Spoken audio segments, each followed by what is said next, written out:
কারাবন্দীদের খবর জানতে সৌজনদের জন্য একটি হটলাইন চালু করেছে সরকার। রোববার কেরানীগঞ্জ ঢাকা কেন্দ্রীয় কারাগারে এ সেবা উদ্বোধন করেন স্বরাষ্ট্র উপদেষ্টা জাহাঙ্গীর আলম চৌধুরী। তিনি বলেন, এই হটলাইনের মাধ্যমে সৌজনরা বন্দীদের খবর জানতে পারবে, যা সবসময় খোলা থাকবে। সারা দেশে ৬৮টি কারাগারে বন্দীদের তথ্য মিলবে জানিয়ে তিনি বলেন, এটি ব্যবহার করে বন্দীর অবস্থা, হাজিরা তারিখ, সাক্ষাতের তারিখ, ফোনে কথা বলার তারিখ, শারীরিক অবস্থা সম্পর্কিত তথ্য সহ সেই সঙ্গে অভিযোগ দেওয়া কিংবা পরামর্শ নেওয়া যাবে।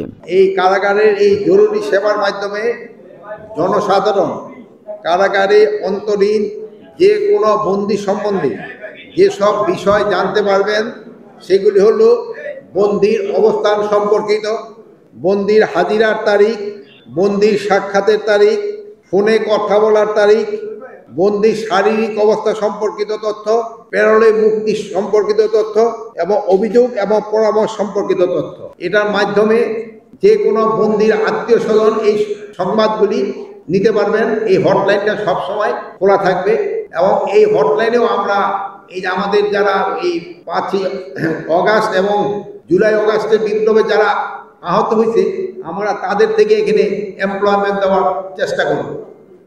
হটলাইন উদ্বোধনের আগে স্বরাষ্ট্র উপদেষ্টা কারাগার পরিদর্শন করে বন্দীদের খাবার মান, বন্দীদের সুবিধা অসুবিধা বিষয়ে খোঁজ নেন। পরে তিনি সাংবাদিকদের মুখোমুখি হন।